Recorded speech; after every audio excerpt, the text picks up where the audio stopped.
안녕하십니까 여러분들, 지프 진정해드립니다. 오늘은 명절 연휴가 이제 다음 주인데요. 명절 연휴가 다가오기 전에 우리가 장거리 운전 전에 당연히 차량 점검도 해야 되잖아요. 사전에 차량 점검을 통해서 명절 연휴 동안 벌어질 방전 또는 타이어 마모로 인해 벌어질 사고 등을 예방하기 위해서 제가 몇 가지 팁을 좀 공유해 드리려고 합니다. 자, 함께 보시죠. 자, 가장 첫 번째로 제가 볼 거는 바로 타이어 공기압이에요. 타이어 공기압. 가장 많이 와닿는 거죠. 타이어 공기압 그리고 방전 두 가지가.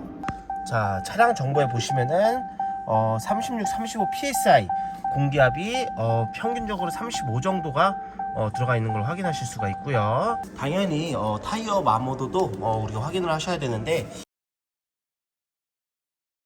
장거리 운전하시기 전에 타이어 공기압을 체크하실 때 공기압을 적정 상태의 공기압으로 유지해 타이어가 트레이드 부위 전체가 지면에 접촉하게 되도록 해야 하며, 이럴 때 적정 공기압을 유지하면 전체적으로 균일하게 마모가 된다고 합니다. 이제 마모가 됨으로써 수명을 연장하실 수가 있고 연비도 절감할 수 있어 운전자들이 손쉽고 효과적으로 타이어를 관리할 수가 있다고 합니다. 그러니까 쉽게 말해서 적당량의 이제 공기를 넣게 되면은 이 타이어가 땅과 닿는 부분이 전체적으로 이제 골고루 닿겠죠. 이제 그렇게 되면은 타이어가 마모가 이제 골고루 이제 뭐 어딘 덜 닿고 어디는 덜 닿고가 아니고 전체적으로 땅과 지면과 이제 접촉이 됨으로써 다 고르게 이제 타이어가 달면서 연비는 조금 더 개선된다고 합니다. 자, 두 번째로 체크해야 될 건 바로 브레이크입니다. 브레이크. 타이어랑 브레이크 정말 중요한 거죠. 브레이크 패드가 이 차량 같은 경우는 새 차기 때문에 뭐 살아있겠죠. 브레이크 패드 같은 경우는 시내 위주나 가까운 출퇴근 정도만 다니시는 차량은 브레이크 패드 사용이 빈번하기 때문에 가급적 자주 교체하는 게 좋다고 합니다. 브레이크 패드 교체 시기는 3에서 5만 정도 사이에 교체하는 게 좋다고 하는데요.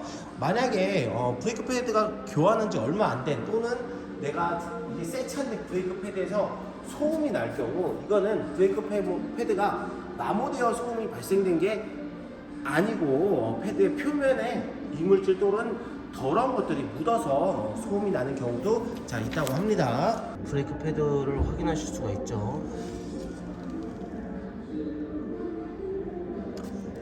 자, 우리가 일반적으로 봤을 때 브레이크 패드는 한 2만 킬로 정도 탔을 때 점검을 받는 게 좋다고 하는데, 지금 이 차량 같은 경우는 저희 전시차이기 때문에 아무래도 전혀 마모가 안 되어 있는 거를 육안으로 확인하실 수가 있죠. 다음으로 보실 거는 차량의 배터리입니다.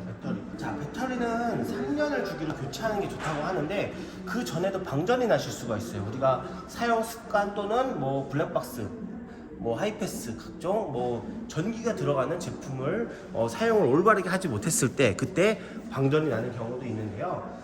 겨울철 기온이 많이 떨어졌을 때나 아니면은 종종 이제 방전이 나는 경우를 경험해 보신 적이 있으실 거예요.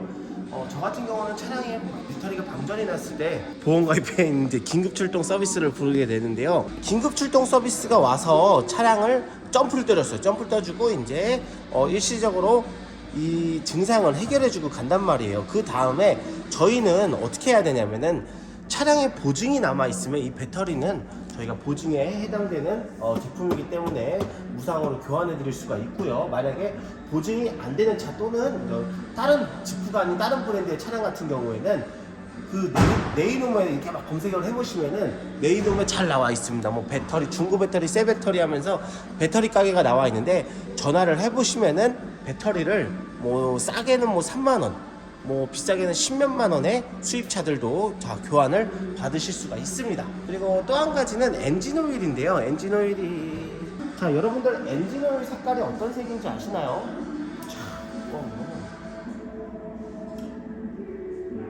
엔진 오일은 노란색을 띠고 있어요. 노란색을. 뭐 노랗죠? 뭐 노랗다고 합시다.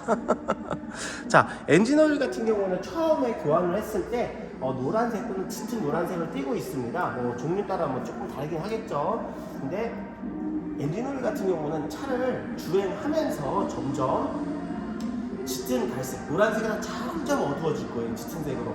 짙은 갈색, 뭐 짙은 검은색, 그리고 완전히 시꺼멓게 되는데 그때가 이제 교환할 주기라고 생각하시면 되겠습니다.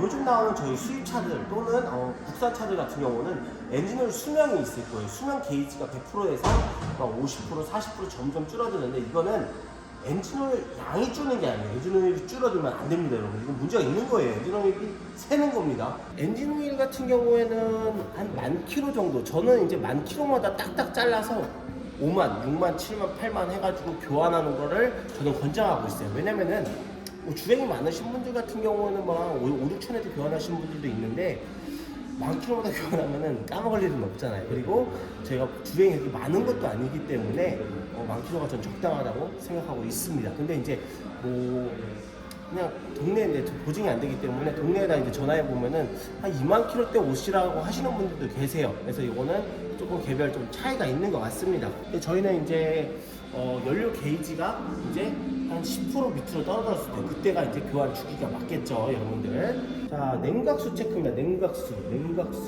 자, 냉각수 같은 경우에는 팔팔 끓어요, 여러분들.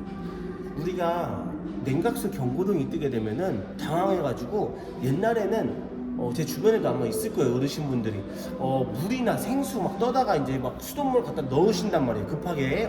그럼 막 넣는데 절대 하시면 안 됩니다. 냉각수 같은 경우는 이 연료 냉각수 자체가 차량 엔진룸에 열을 식혀주면서 한 가지 효과가 더 있어요. 바로 부식을 막아주는 겁니다. 부식을. 자, 여러분 붓기는 못 막아주나 봐요.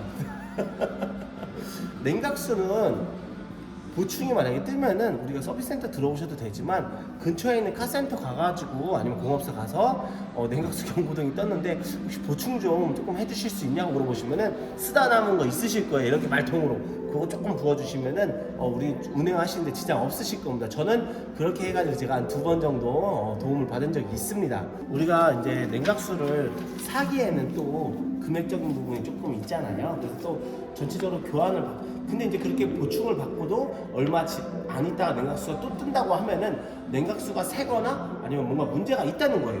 이건 라디에이터도 뭐 연관성이 있다고는 하지만 제가 이제 그쪽에는 이 정비 쪽에는 이제 전문가가 아니다 보니까 그거는 이제 2번, 3번 경고등이 뜨게 되면은 서비스센터에 들어오셔서 점검을 받는 거를 적극 추천드립니다. 23년도 1월부터 다자녀 양육 가구 구입 자동차에 대한 개별 서비스 환급 시행하는 법이 좀 바뀌었다고 합니다. 자, 어떻게 바뀌었냐면은 18세 미만의 자녀 3명 이상을 양육하는 자가 구입하는 경우 그때 해당합니다. 그 적용한다는 300만 원이라고 이게 바뀌었어요, 여러분들. 300만 원. 그래서 300만 원까지 가족관계 등록부 기준으로 양자 및 배우자의 자녀 기준으로 포함하되 입양된다는 친생 부모의 자녀 수에는 포함하지 아니한다. 자, 입양은 안 됩니다. 입양 안 되고 내 친자만 3명 이상일 때 요 개소세 환급이 된다고 합니다. 최대 300만 원까지 돼요.